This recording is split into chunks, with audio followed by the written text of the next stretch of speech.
Women who are financially well off or who are seen to be doing well cannot keep a happy home, cannot keep a happy... You understand? Yes. So your salary is one of the most powerful tools you can ever have to create wealth. Because banks respect salaries, pay slips, more than my financial statements. Ignorance is a $1 billion industry. Black ignorance is $1 billion. More so, black ignorance is a $1 billion industry. Consumer debt. There's nothing wrong with debt that helps you achieve a lot more. You understand? So like I could buy 4 townhouses today, knowing all of them are going to be rented out. Most times, not many people are going to be able to raise 2 million or 1.8 million for 4 units or whatever. So you'll need some type of debt, good debt generated. So I could buy a car. I could buy a very expensive car, but maybe it's being used by funeral parlors on weekends to transport. You understand? That's mine. And one of the greatest thing, or one of the number one thing we fear the most, is being cursed by our parent. Because whether those Africans back in the days, it doesn't matter the country, doesn't matter the location, we did not have expensive funerals. Expensive funerals were sold to us by those who wanted to make money out of it. We did not have expensive funerals. I once saw a funeral where a person was never even taken to mortuary, was buried within 3 days. They used salt. I witnessed that with my own eyes. That funeral is very simple. So, by asking the following question, what mistakes do most South Africans make immediately after payment or after payday? Sometimes when you sit with a lot of money, you're thinking, I don't know what to do with it. You get some smooth talking, fancy person who's gonna come in and tell you what they're gonna do with your money, and they're not gonna lose. You're going to lose. You see, take chances on your money. So you wanna avoid those type of instances. Another thing is recognizing that credit card overdraft is not income. It's buying power. But it's not buying power for you. It's buying power for them because you are the asset. In closing, I read something that says, if you are not paying for something, you are not the customer, you are the product. Yes. I'm sitting with Usis Puti, qualified CA, but I'm going to ask specific questions about salary. What to do with your salary. And you know, most, there are different types of categories. There are people who are poor middle class, upper middle class, and rich. So we'll talk about that. But what we want to do is, let's talk about what to do with your salary. Probably mixed with what not to do with your salary. Maybe your credit score, I don't know. Just put, what should I do if I'm earning 5,000? Sure. Do I have a chance? You do. What's my chance? First of all, hello. But you do. 5,000 rand, 10,000, 15,000 rand, you do. We must just be realistic and be honest and say it will probably take you longer because you're doing it in smaller amounts. The trick in everything, whether I'm making 5,000 rand or 50,000 rand or 5 million rand, is the consistency, activity versus action. It's not a once-off thing. Today I'm going to save, tomorrow I don't save, or next month I don't save. Consistency. What you do continuously and consistently will ultimately get you to a result. So yes, you can. With 5,000 rand, you can start investing. Okay.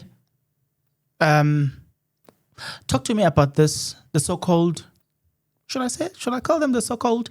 So apparently the lower middle class, they earn between 5 to 15,000. Mm-hmm. If I earn between 5 to 15,000 rand and you rely on me and your husband rely on me and you are giving me my sisters and brothers, now I must take them to university because you took me to university. Mm-hmm. For a degree that gives me 15,000 rand. Mm-hmm. What do I have to do to make my life better? Because every month, after paying everything, probably I'm left with 1,000 rand. And for me to even have this 1,000 rand, I need to cut off certain things. But the desire is, I know I want to see myself somewhere one day. Yeah. Despite me earning 15,000 rand. Where do I start? Hey, you know what you just touched is sore. It's very painful, and it's a sad reality for most, right? I'm glad you put it in context. The degree that you helped me get allows me to earn 15,000 rand. This 15,000 rand means there's a cap as to how much I can help you. At least we have a number, right? You said it. You took me to school. It cost you everything you had. But the return on that investment of yours, if I'm your investment, right, is 15,000. In that 15,000, in most cases, I still have my own family, my children, their needs, my needs before you come. And naturally, what is a reasonable person will do what? Will put you last, right? That makes sense. It makes no sense for my kids to go without food when your kids are doing well. It just doesn't make sense, right? So now, that's context. You're touching on what? On black tax. I'm a big believer. We've had this conversation. I can teach you what to do. I can tell you, take 2,000 rand here, do this, try this, that. Those are the techniques. We got to talk about the foundation. We got to talk about the basics, the fundamentals. And it starts with your perspective. Okay? I make 15,000 rand. It means I cannot take care of everybody and everyone else's children. That's the context. How do you communicate that? You got to tell them. How do they know? But the problem what we do, or what I find, is people then, because I work now, I also want I want them to have the perception that I'm doing very well. Whereas an easy conversation would be, I cannot afford to take care of all of you at those levels that you expect me to. This is what I can give. If it's 1,000 rand, that's all it is. And then the conversation becomes first come, first serve. When that money is done, that money is done. The question becomes, can you handle the consequences of that conversation? Because we're afraid that they'll reject us. We're afraid that they'll look down on us. We're afraid that they'll curse us. And then our things won't go well. And you see that it's a bigger conversation than the rands and You cents. just said something very interesting. When you listen to black people online, one of the greatest thing, or one of the number one thing we fear the most is being cursed by our parent. Whether those curses materialize or not, it's something else. Just the idea, the thought of being cursed by your parent, it's something else. Oof, okay, continue. Do you understand? And the more you ask questions, I'm holding back. You know, I'm a mindset person, right? I'm holding back to not go into the mindset space. To say, so all of that is mindset. You just said it. Whether or not those curses really work or not, it's a mindset thing. If I carry my life, or I carry on with my life thinking my parents have cursed me, do you realize that the decisions or the decisions I make will be limited to that thought of my parents are cursing me? Killed it. Do you see? Killed it. So I cannot move away from the mindset thing. But if I come and say, you know what, I'm not able to take care of my brother who sacrificed everything to take me to school. Unfortunately, that investment that he put in me is only giving us 15,000. And the nature of my life or the choices I've made require that I spend 10,000 on me, my immediate needs, my immediate family, on my growth or whatever. He only has maybe, let's say, 5,000 rand. And if that doesn't take care of him and his family, sorry for him. Do you understand? So it's a question of what? Mismanaged expectations.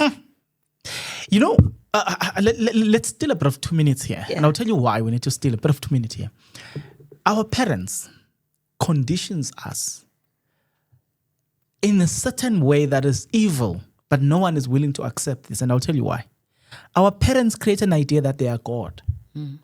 And they want to take the position of being God. So you often hear, especially if you are raised by our parents in the rural areas, they often position themselves as your God. If I say nothing will happen to your life, nothing will happen to your life because I said it. I'm your God. And so it's difficult to break out of that cycle because from an early age, your parents have been conditioning you that we are your gods. If we say no, it's no. Our God, if they believe in ancestors and our ancestors, listen to me. So if I curse you now, you are cursed by God and my ancestors. Sure. So what I often think about is like, It means the ancestors, they don't have mind, eh? It means God does not have his mind. Because you could be wrong and you want to curse me. Now, does God listen to your foolishness, your greediness, and say, I'm going to overlook the fact that you are just being greedy as a parent? You want him to do everything for you. I'm just going to overlook all of that and curse him because you want him to be cursed. Now you see we're off the numbers. We are off the numbers. And I love the angle because those are just zeros. Honestly, your bank account is just zeros. You see that if the mindset is locked in a certain perspective, I can give you R1 million today. Trust me, in a week it will be gone. Because you're going round and round in circle, believing people have cursed you, believing this and that and that. Do you understand? So back to the question, if earning 5,000, earning 15,000, my plea, what I teach, get financially literate ASAP. As soon as possible. Invest in a course, buy a book, watch YouTube channels. You're a YouTuber, you know how many. Just invest in that time. Leave that money for a little while. Just for 1 month.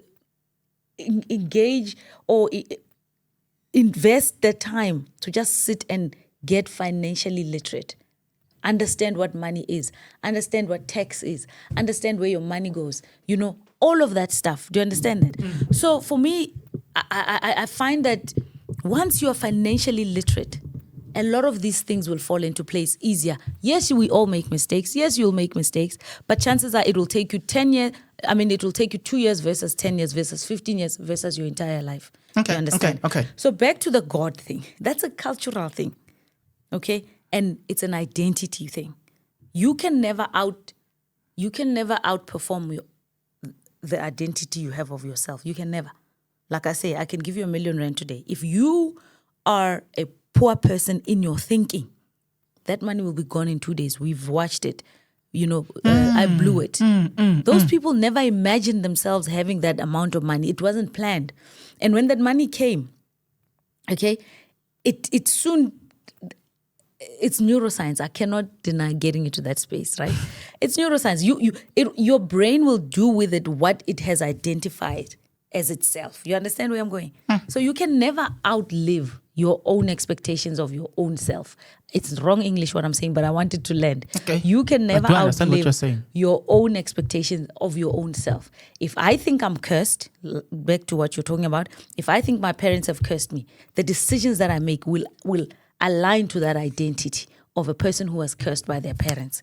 If I think I'm blessed, if I think I'm now free, my decisions will align to those people who think they're blessed and who think they're free. This is not wishy-washy, new age, neuroscience. It starts there, unfortunately, for you. Can I say something Yeah. before I ask you to do something for us now? You're right, and I'll tell you why. There's something that chows me when I look at my mother's side. So at some point, they believed that they were bewitched, all of them. They even had dates when they're going to die. None of them died. Till today. All of them are still alive. Yeah.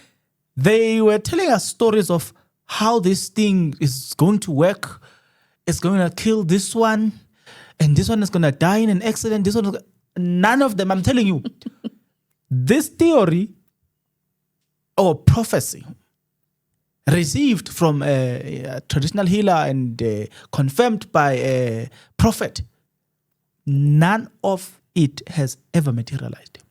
But I looked at them, I was like, you're right, the decisions they're making, everything around them is dying because they believe they can never progress in life. Why?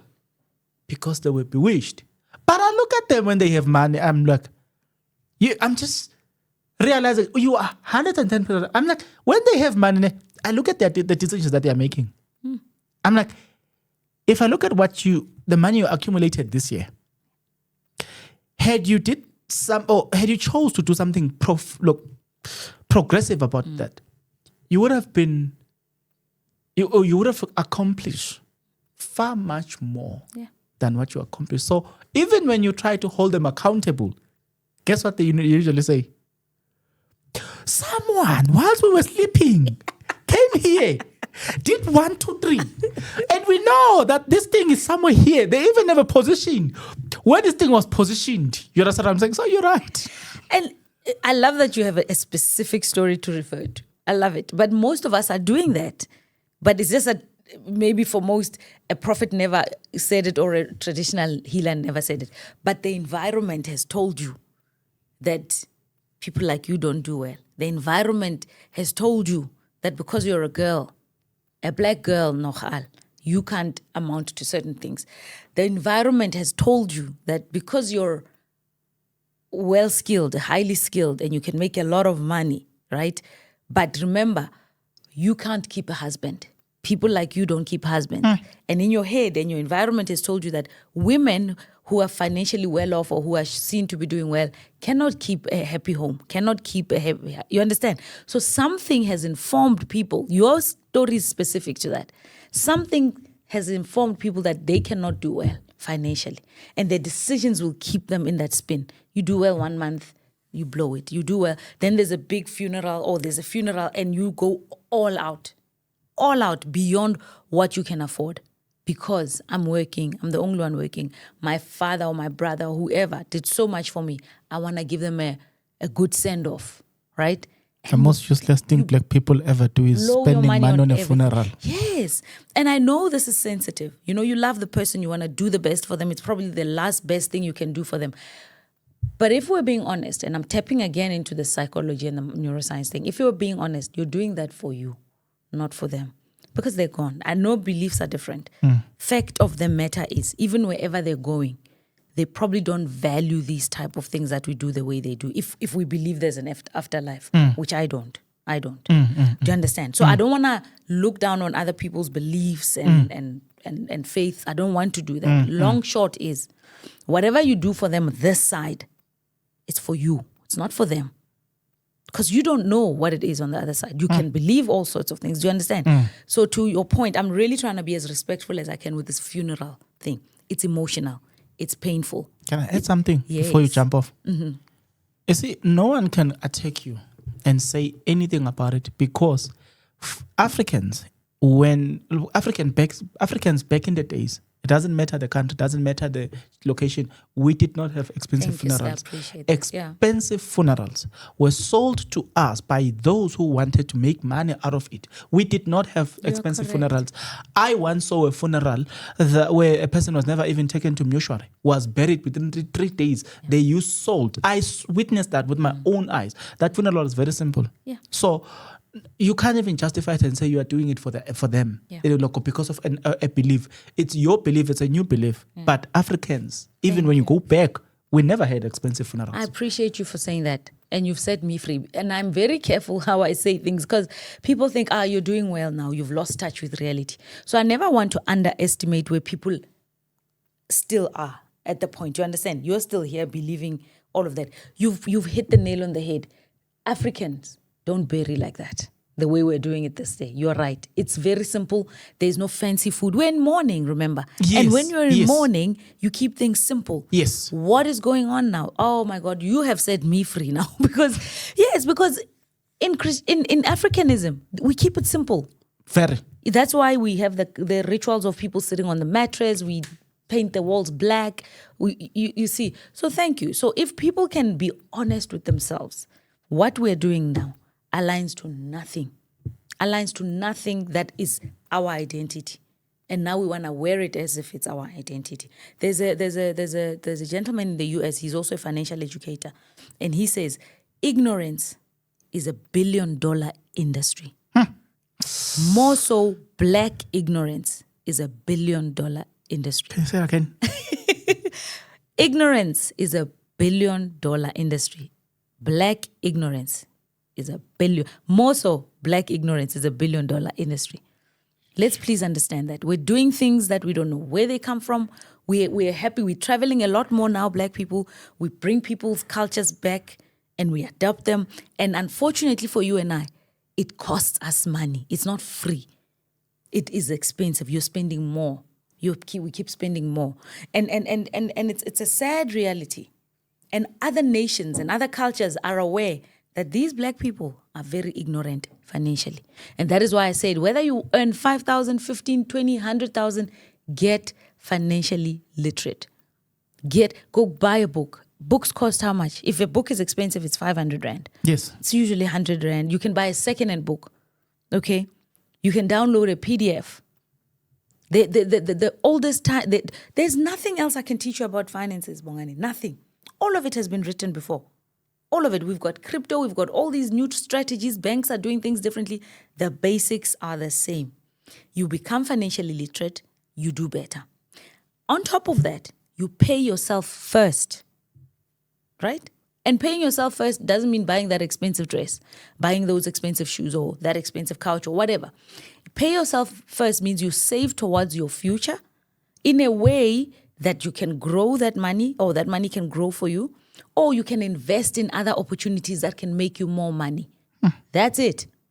Don't complicate it, right?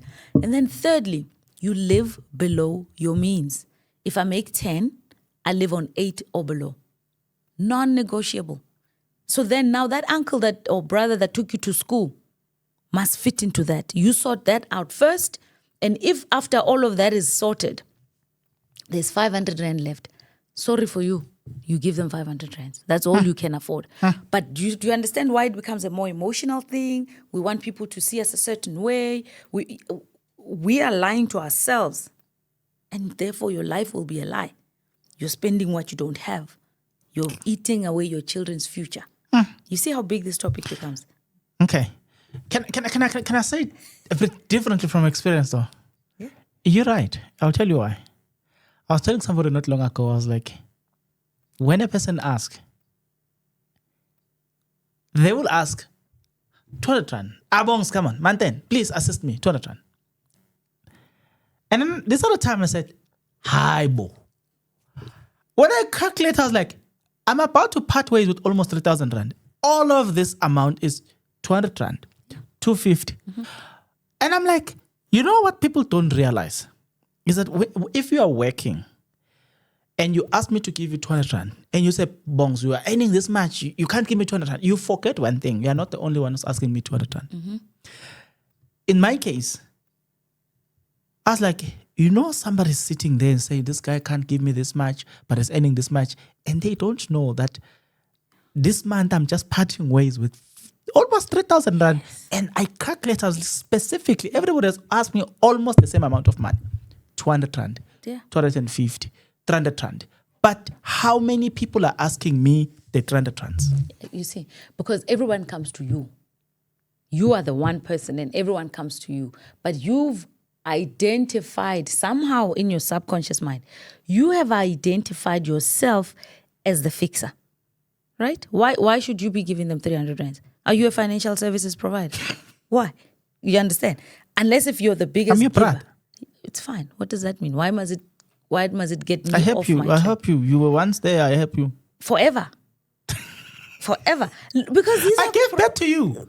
If it wasn't me, you wouldn't be here. In a way, I raised you. it must be If in it a way. wasn't me, And you it's would not have true. been here. That's what I they gave say. you shelter. If it wasn't me, you wouldn't have been here.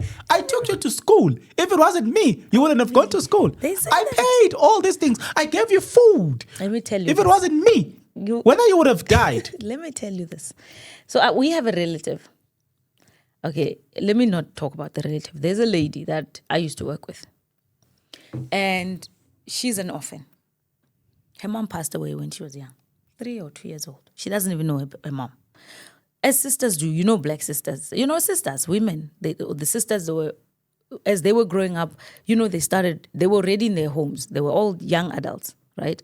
The one sister passes away and they share the responsibility to raise her. One lives with her, but every month they contribute what they can and she gets to school. You know how we were back then, you know. She grows up, gets a job. There's one aunt who feels exactly what you say. I raised you. I did this.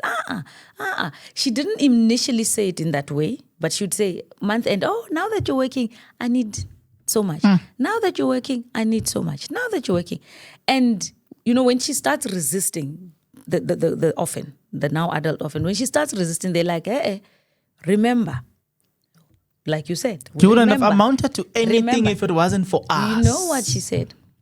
She said, okay, with all due respect, number one, I'm not the reason my mom died. I had nothing to do with that. One. Two, please tell me how much you've spent to help me get to this point so that I can pay it off and be done. So I can. Because I don't want to be paying for the rest of my life. In other words, she was simply saying, give me the figure so I can be released from this prison. And it was a necessary conversation. You can know now that the relationship within the family, people said all sorts of things. You think you're better now. You think, it was a big thing. To this day, they have not repaired that relationship. But that's what I'm saying. When you have those conversations to say, Malumi, thank you, you've helped me, but I can only help up to here. You better be prepared for the consequences that come with that. And most people are not. You understand? Most people are not. And she said, because I'm not coping. I am really not coping. I can't afford these 200, 300, 400, 300, 400. You understand? Because you say I owe you something. Give me an amount. Let's work towards finishing it off so I know I'm done with you. Yeah. So, okay, I want us to, I like the fact that it's difficult to get into this topic. Consider the fact that I've prepared questions, but we have not done, I think we're still on question one. We can't do it. We can't, because the focus is, we call it get rich quick. Where someone tells you, do this, put money here to, it's not sustainable. We've gotta iron out the root. We've gotta iron out the root cause of the problem. We've gotta unpack it. And rather I say, I know that I can't afford to tell, or I don't know how to tell my uncle this because I'm scared I'll be rejected. The price I'm prepared to pay for that inclusion and acceptance is that my financial future will be poor or will not be good enough. Please accept it. I'd rather fit in. You said something very interesting there. You just said that you must make that, you must actually understand that it's between two conversations that needs to be had, or you've got two choices, in fact. One, speak. Tell them what you can afford and what you cannot afford. Tell them what you're trying to do. Two, shut up, continue to suffer. But if you do so, you are doing it at the expense of your future and your children's and the future. the children's future. Let's be honest here, and at least know. There's people who tell you, there's a song, is Munati Mpulai, whatever it is. It's a different topic. This person that's saying, I love having fun so much. Let it kill me. This girl, Uti will leave for a weekend. I remember I listening love to that. an That song interview. talks. Yes. Okay. So you were saying. Yes. She was like, hey, I wrote this song to say, guys, it seems that we're living just for the weekend. I love that song. I love it. In other words, she was just saying it shouldn't be the case. Shouldn't be the case. We do, and I love that song. I do. It also I love that song. It's that because we're living for the now. I'm living for Bongani seeing me in this new car. I'm living for Bongani seeing me with this expensive bag. They're your desires. I'm not judging your desires. They're yours. Own them. Ne? Can you afford them or not? That's all I'm saying. They're yours. We acknowledge it's my desires. But you end with the most difficult question. Can you afford your desires? Afford it? Can you? If the answer is yes, go for it. If the answer is no, hold on. Build towards affording them. I'm not saying you'll never get there. Build towards getting there. Okay? Please, man.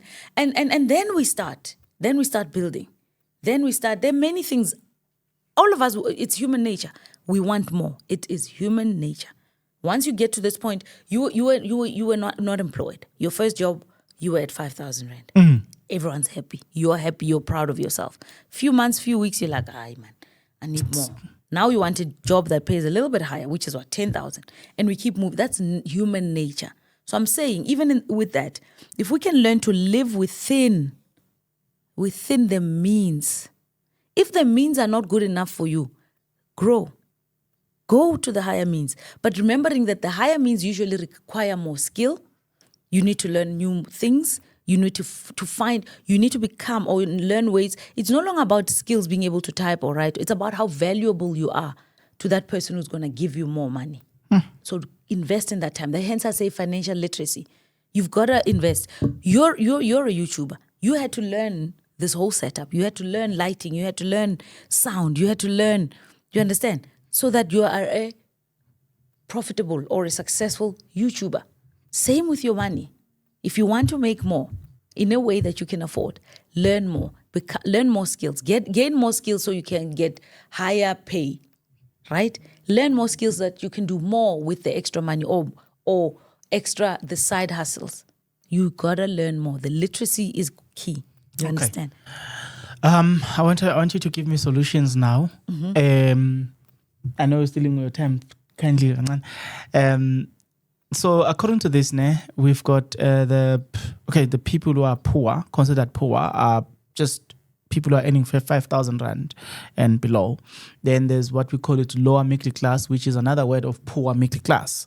Those people are earning between 5,000 to 15,000 rand. So imagine stressing a poor middle class and putting all the burdens. You want to go to Paris to the local using this salary. It's funny, but yeah. Then there's what we call it a middle class, which is between 15,000 to 30,000 rand a month.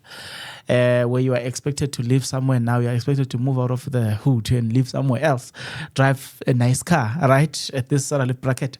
And then there's what you call it upper middle class. Here, it's non-negotiable. It's not even an expectation. It's a demand. It's a command, not even a demand. We expect you because now you are earning 30 to 60,000 rand. It's not an expectation anymore. It's a command. You cannot just arrive in a jet hall. I mean, come on. Up the class. Come on. Show us who we are. Show them. Yeah. German machine. Bring it in. Come on.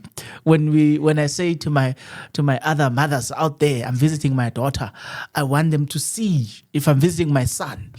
I want to take pictures when my son lives, and they must feel it. Here, it's no longer about just an expectation. It's a demand. We want to show them who we are. We are the Masuguts here. Yeah. And we need to see it.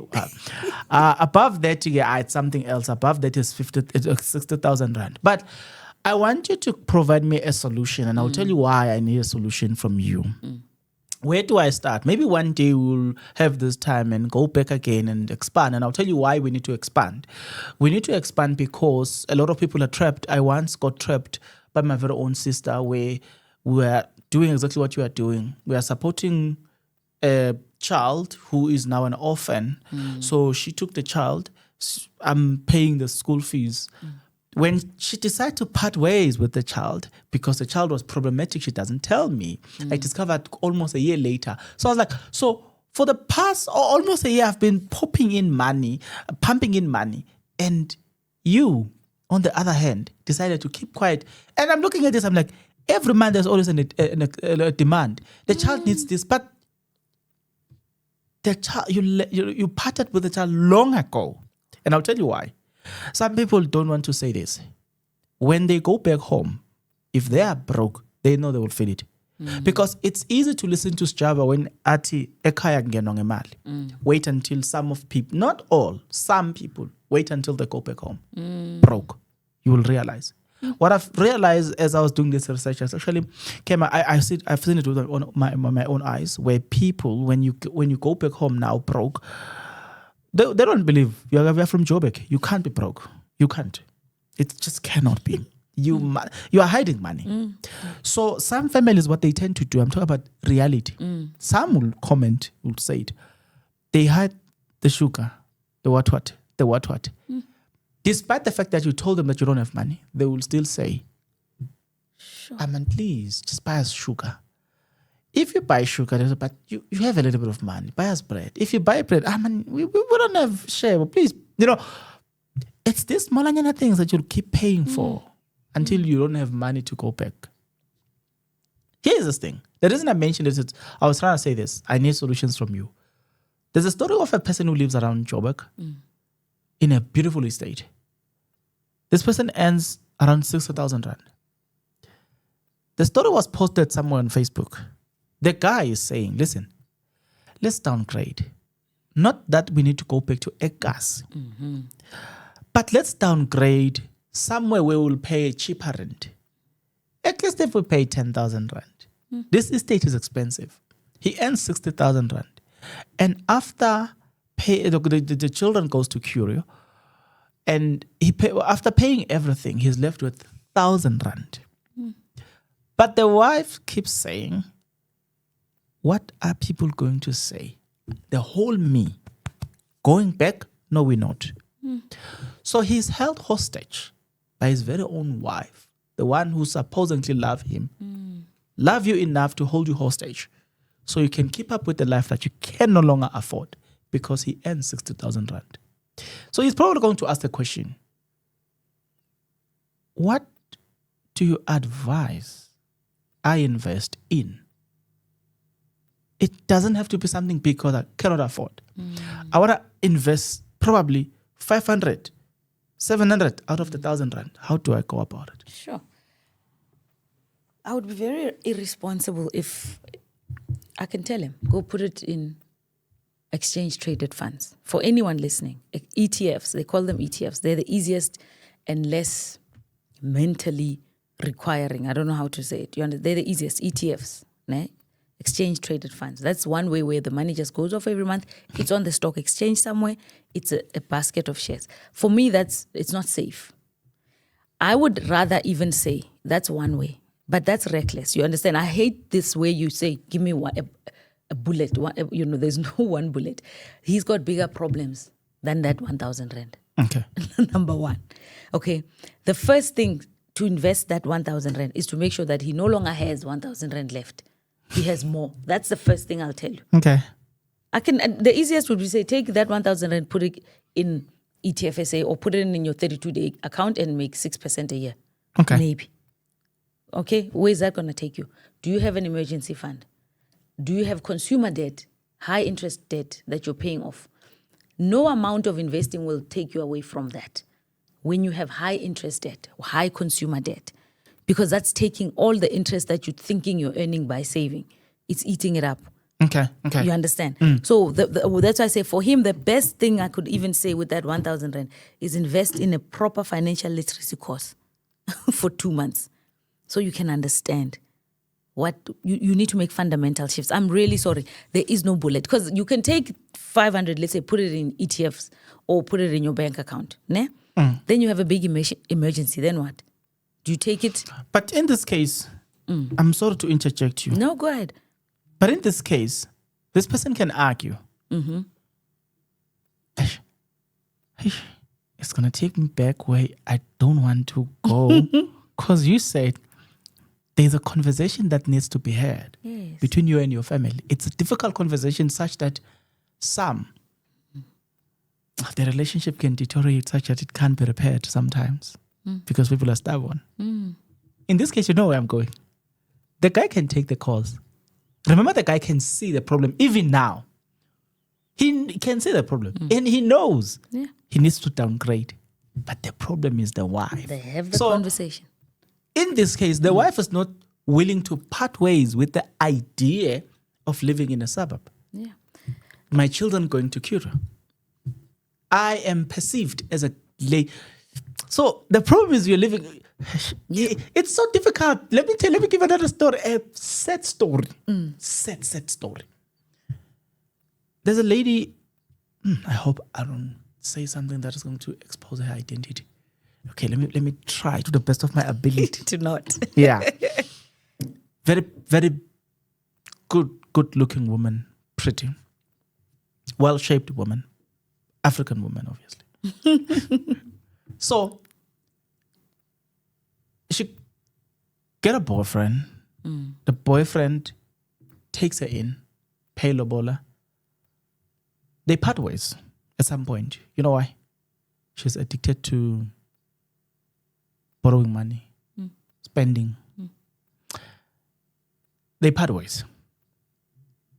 Then, fast forward, the guy decide, okay, I can forgive you. Come. Before the guy could take her back, what the guy does is he's like, okay, give me all of your debt. She gives him all of her debt. he pays them off all and then says, come live with me. After paying all of the debt, whilst in this cohabitation thing, she creates new ones. Thank The you, guy sir. finds out you don't have money because, and guess what? She's earning. She's around, Higher middle class. yeah, I think, if I'm not mistaken, let me not say much, but I can tell you now, she's between 25 to 40K a month. A person who's between 25 to, namang, she's between 30 to 50. Right there. Middle. Le. But I'm telling you, we're talking about a person who owes Abomashonis all over. Yeah. So in this case, what do you think would be the solution? Because I'm thinking the guy can take the course. Yes. Until do Yeah, us a but yes. He's not willing to confront the reality that for us to live a better life, we need to downgrade everything, including our children. Everything. So in this case, what are you saying? That's what I'm saying. Like financial literacy. You mean in the case of the lady? 60,000 guy and the 40. Oh, Yeah, I the almost said- 60,000 rand guy. Like I said, take it and put it in the safest is a bank account, savings account that you can't touch. But that will grow so slowly. I doubt it will take you anywhere. You understand? It's a start. The fact of the matter is he's got 1,000 rand left now. Trust me, in 2 years he'll have zero. In 3 years he's going to have a credit card or an overdraft. He's going to be minus. Because this disease or this thing that's eating the money will keep growing and growing until it's addressed. Do you understand? And that's just, hence I say, I can say, put it in ETF, say 500 rand a month. With that lifestyle, where's that going to take you? Do you see? On the other hand, with the lady who has clearly there's a problem there with the spending and the realities and not checking it. Do you understand? And this is where we said it in the beginning. Until you sort those things out, I can give them 10 million rand today. In 6 months, that money will have gone. Okay. Because I'm thinking, let's represent these people. There are people that I know personally. There's a lady, he used to work for VW. Whilst working for VW, I don't know which one, she was saving money. She bought a house at Fosloras around 300,000 cash. She bought her first car, Polo, cash. Yes. She saved money. Now, I want her to speak to people like that now. Okay. What are the possible ways of now investing? Because, that one was 1 out of 100 people I've ever seen. If not million. And yes, that woman, If not that discipline. That woman was disciplined. So she would be like, Bongs, you should have asked her, because it's not just about these ones who are irresponsible. What about us who are responsible? Yes. She was not even earning much, by the way. Thank you. But she saved money. So let's talk about that. How do they? Okay, beautiful. I love it. They are there. So people think they maybe, the work I do, they think because it's financial resilience, it's money boundaries, people who are probably in trouble. What I would tell her is become resilient. Okay, how do you do that? You're able to save. So she's disciplined. Well done, right? What I would say is have 2 tracks of saving. I'm gonna continue. Yeah. So the thing is, it's 2 tracks. You have saving for growth, and you got saving for resilience, right? When I say resilience, I'm talking things like if you're in debt, get out of that fast. Consumer debt. There's nothing wrong with debt that helps you achieve a lot more. You understand? So like I could buy 4 townhouses today, knowing all of them are going to be rented out. Most times, not many people are going to be able to raise 2 million or 1.8 million for 4 units or whatever. So you'll need some type of debt, good debt. So I would ask her to please get financially literate as fast. She is financially savvy. I would ask her to please get financially literate, attend a few courses, and learn different modalities of investing that can help your money grow further and faster. Okay, join groups and study, learn. You're not stock fails and stuff, but where people have done a lot more with money than what she's probably seen. Okay, that's the first thing that will take her to that next level. Yeah? Secondly, like I said, there's 2 tracks. You save for growth. Saving for growth also means investing in your financial education. Okay. That's a big part of it. You can choose property, you can choose crypto, you can choose stock market. There's so many things that many people are doing to invest and grow them. And 1 rand today, 2 rand tomorrow, 15 rand in 15 years. Do you understand? That's that. Then she must protect it. Protect your asset. That we're talking how you structure your money, how you move things, estate planning. Who gets everything that you've built up to this point? You understand? That's now the resilience path. So you save for growth. You also save or invest for resilience. Insurance. Does she know what that means? You understand? Say you paid your car up for cash. Many people will pay their car cash, but then they don't have insurance. And if you get a car accident, you're back to zero. Oh, you understand? yes, you are right. Many people buy their houses cash, right? But you find if there's a roof leak, you don't have insurance. Now it's an extra 100,000. It's an extra 200,000. You're back to zero. Now that house is getting dilapidated. You're eroding the value that you could have gotten should you have wanted to sell it. Do you realize what I mean when I say financial literacy? So you want to protect just continue breaking it down. It's very interesting. You see. So get into that space where you're financially literate and you can understand at least more than the basics. Okay? So for me, those are the things you want to also be looking at. Do you understand? She needs to move into different circles. There are people who are doing amazing stuff where they never have to work a day in their lives. Okay. A day in their lives. Because of how they have structured. Because how they've structured their income, how they've made their money. Do you understand? Okay. So those are the things that I would ask you to do. Buy books. Please buy financial books. I don't want to promote books here because they don't pay us to do it, but you know the popular financial books. You can go to any bookstore and ask what are the most popular books on financial literacy, on financial growth, and things like that to help grow your perspective. You understand? Because we're not going to know everything. We're not going to. There are people coming up with new things all the time. Yes. Doing this type of thing will help you understand or will protect you from these get-rich-quick schemes.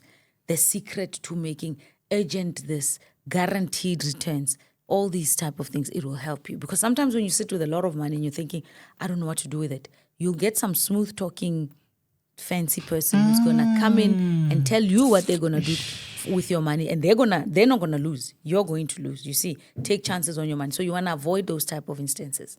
So the more you know, the less chances of those things happening, because you're going to be able to ask the right questions. You're going to be able to be a lot more rational.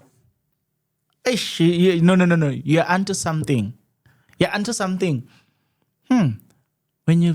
When you start at this point, I did not see where you're going, but when you land, I now understand. You know why?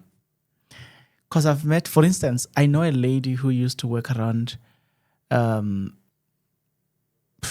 somewhere around big offices, big banks. Yeah, one of the four big banks. Yeah. The color is almost this.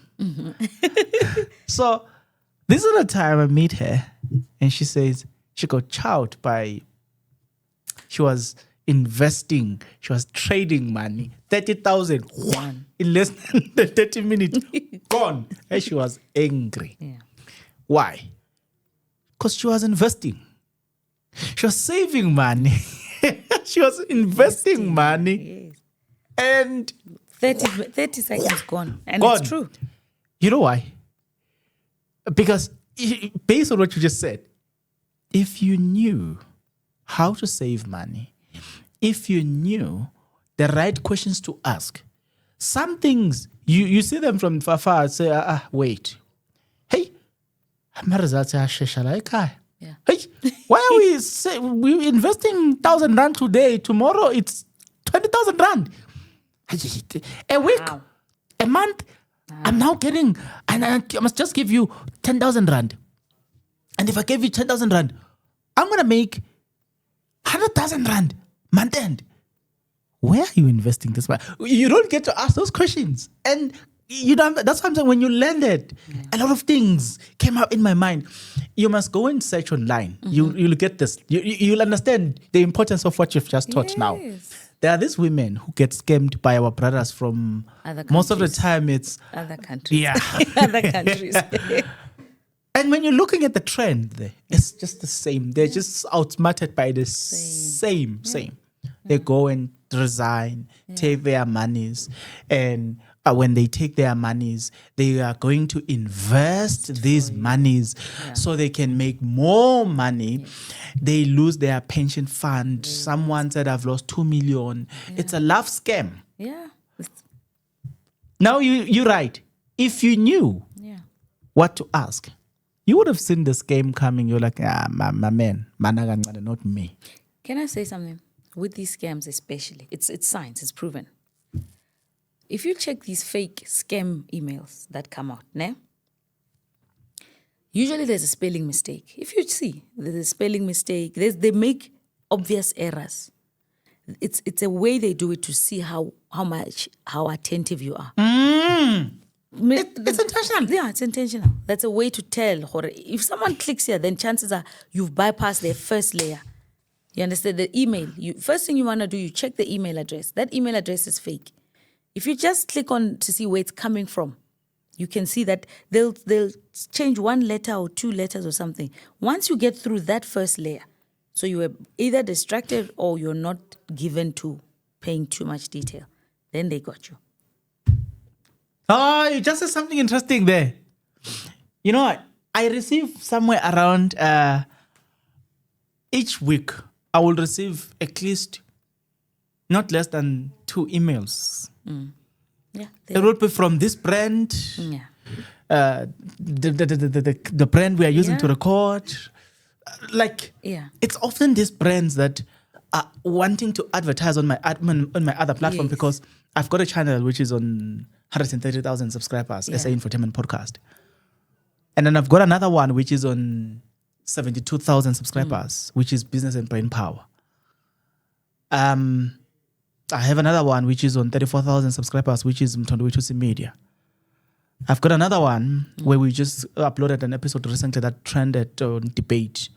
It featuring Nota, which is now chasing 10K. And so you've got these different platforms. So each platform, they will target me in a different way for each and every platform. So it's more like we've seen your video and they have improved. This other time they came, it was like, these people are accurate. Now they are getting more accurate. They said, we know in your video, there's a music video, they even named the channel. That's how accurate they were this time. Almost. But when I look at the email, the writing, the information, the structure of the email, I was like, this is not a corporate email. Yeah. Just leave the email address, just the structure of the email. I was like, this is not a corporate email. You're paying attention. So they know that we're distracted, we want the rich things, and they get you. It's so easy. If you speak to people who've been scammed in that way, some scams are fast. You get a call, you press something, the money's gone. If you ask those people, they're like, you know what? It was so quick. I just didn't even know. The distraction is what works to their advantage. In that moment, they ask you this, they ask you that. You press something, the money's gone. They're quick. So let's also be alert. And remember, they're working with people in these financial institutions, and then they give them information. They know who to target. They're not playing. They are not playing. Those people are at work. Okay, now let's wrap it up. I stole your time. No, I'm always happy to be here and talk to you. But I think I want to close this segment by asking the following question. What mistakes do most South Africans make immediately after payment or after payday? 1, not having a plan. Not having a plan talks to putting yourself last, not paying yourself first. So you pay everybody else, and if you're lucky, whatever's left, you try save. Flip that. Yes, the taxes, especially I'm talking to salaried people right now, right? People with pay slips. The taxes are taken, but the money that you get is yours. First thing you want to do, debit order that out to an investment. ETFSA, whatever, 32-day account, automated. Before it gets, if you know you get paid on the 12th, midnight of the 12th, have a debit order set, scheduled, go out. Banks have come to the party now. You can set that on your app, right? Automate that. That money is out. It's not yours anymore. Put it away. Put more friction between you and accessing it, whether it's in 32 days or whether you have to fill in forms or whatever. Don't do it in such a way where you can just click it and get it. You understand? So put friction there. The other thing is boundaries. Money boundaries. It's a big topic. Money boundaries. Everything we were talking about, Abu Malumi, our friends, it's not having boundaries around your money. Okay? And that talks to what? To black tax. How much do you have planned towards supporting the people we love to try help them do better? It's okay. There's nothing wrong with that. But have a plan. Schedule it. Yeah, I can only afford 5,000 because remember you would have planned where your money goes and you know where it goes, right? So your 5,000 that gets left or 2,000 or 500, that's for black tax. First come, first serve, or it's for Malumi 1 and Malumi 2 and that's it. At a fixed amount, right? 2. So that's boundaries. The other thing when you have boundaries is you will know what you can afford and what you cannot afford. That will help you to stop being over-indebted. Do you see? Because over-indebtedness means you're living above your means. You're having to borrow. Another thing is recognizing that credit card, overdraft is not income. It's buying power. But it's not buying power for you. It's buying power for them. That point. Because you are the asset. Okay? Oh, that point. And then I think lastly is financially literate. To increase your financial literacy, please. Say that point again. Increase your financial literacy. No, before. Which one? You the being buying the... power. Yeah. Buying power. You are there buying can power. Can I just steal this time? Can you please break it down? You know why? It's surprising how many people are living on debt. Okay, I've got a sister of mine. Sister of my sister, she works for a financial institution. She's in one of the top companies around Sentin. It's funny that she doesn't want it. She's got a fully paid house. She's got a fully paid car. Right now, she was buying a phone for Mama. She used my card. Yeah. And then she's busy paying it off. But she doesn't want these things. You understand? They've taught her the lesson. Yeah. So when you do your research, you find that there are so many people who have credit cards, blah, blah, blah, blah. Like they have these things. They rely on these things. That's why I'm saying, please break it down and say it again. Because it's the most important point. Yeah. Buying power is their buying power at your expense. You don't have the power. You are the asset because you are their income generating asset. Oh, another important thing, please, after all is said and done, when you start investing, create income generating assets. Income generating assets. No point buying an asset that's never going to give you income. I was about to close. You just said a kicker. Yeah. Somebody was going to say, Bongs, you didn't do justice here. Yeah. Next 2 minutes, please. Yeah. In the next 2 minutes, can you kindly break it down? Buying income generating assets. And I just want you to break it down because right there, someone, especially the lady I was talking about, the one who works for VW, bought a house. Yeah. Although it was not a rental house, but it was at least something better because she lives in that place. Bought a car to move around. I was like, I'm impressed with the way she moved, the movement. At the time, she did not have assets. I know now she's got assets. I checked 2 weeks or 3 weeks ago, she's got assets now. Please break it down. So an income generating asset is an asset that can give you more money later on. You can either sell it or it can generate. You are building income generating assets.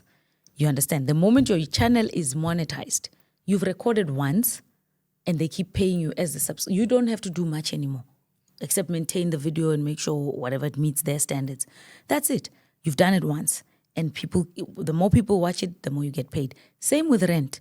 If I buy a property that I don't live in, or I live in and I rent the rest of the bedrooms out, where I live, it's costing me money to maintain, right? But where other people live, they pay me for them to continue living there. That's income generating. I could buy a car. I could buy a very expensive car, but maybe it's being used by funeral parlors on weekends to transport. You understand? That's me. And as long as the cost of that asset is less than the income that it generates, then it's an income generating asset. You understand? Are you saying that simple. something Did you just throw a business idea there? Yes. Buying an expensive car, Yes. then renting the car to a funeral parlor. On weekends, they appear with this beautiful car. Yes.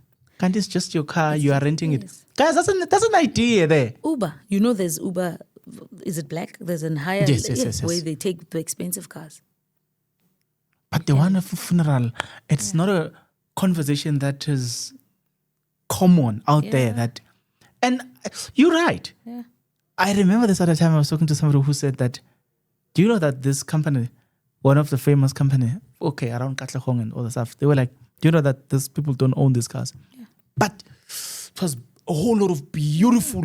German cars. Exactly. Yeah. Beautiful SUVs. One weekend of that, it pays off your installment. That's an income generating asset. So do you see that you can use everyday things? Mindset, my brother.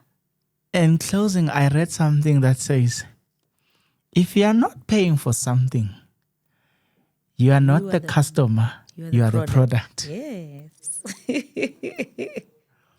So that is exactly what you're saying. Yeah. If you are not paying for something, you are not the customer, you are the product. Your last words. Last words is, we were talking about salaried people, my understanding. Yes.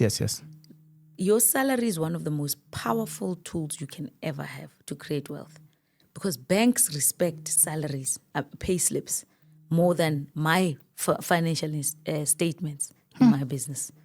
You know that as a business owner, some people are getting loans from the bank on the pay slip I make, but I struggle to get financing from the banks because that's just the system. So don't look down on your pay slip. But that's all I'm trying to say. Your pay slip is the most important asset that you can ever have. Take good care of it. Use it wisely. You can build wealth from it if you start learn financial literacy, if you start learning the right things. Yeah. Well said. Guys, as for 10, I think we need part 2. As for 10. I will come back. Part 2. I will come back. Okay. I will come back. But it's not just part 2. I want to put her on the spot. When are you starting your own YouTube channel? Guys, this is time where we open files. Yeah. She's been planning. December, I was assisting her. She's been planning. And guess what happened? She went AWOL on me. I came back. Quiet. I'm like, this person has a potential. This person can make it. The algorithm already knows her. And the lessons are valuable. But she's not. I'm coming. So, just know, it's not me. Me, I'm not the one who's saying she shouldn't start. And I'm not even stopping her from starting. It is her own doing. I'm not involved. If it was according to me, I would love to invite her while she's got her own YouTube channel. You understand what I'm saying? Because she lives far, she must just open a studio wherever she is. If she was around Joburg, I would say, you come and record, do an interview, you do something, but she's afar off. So it's not my problem. I want to put it on record. It's not my problem. She's the problem. I'll do it with your help. Is that okay? We started something. Let's finish it. Just saying. Now, last time we were going to do it. By this time, we were supposed to be somewhere. I'm just saying, guys. Just putting on record. We will do it with your guidance, okay? I'm out, guys. If it was according to me, she's supposed to have her own YouTube channel. And we'll still invite her. There's nothing wrong. We'll still invite her to our platforms. She will still add value. But she will break it more further in her own platform. I'll do it. With your help, I'll do it. Thank you very much, guys. See you on the next episode. Thanks a lot. Appreciate being here. Thank you. Thanks.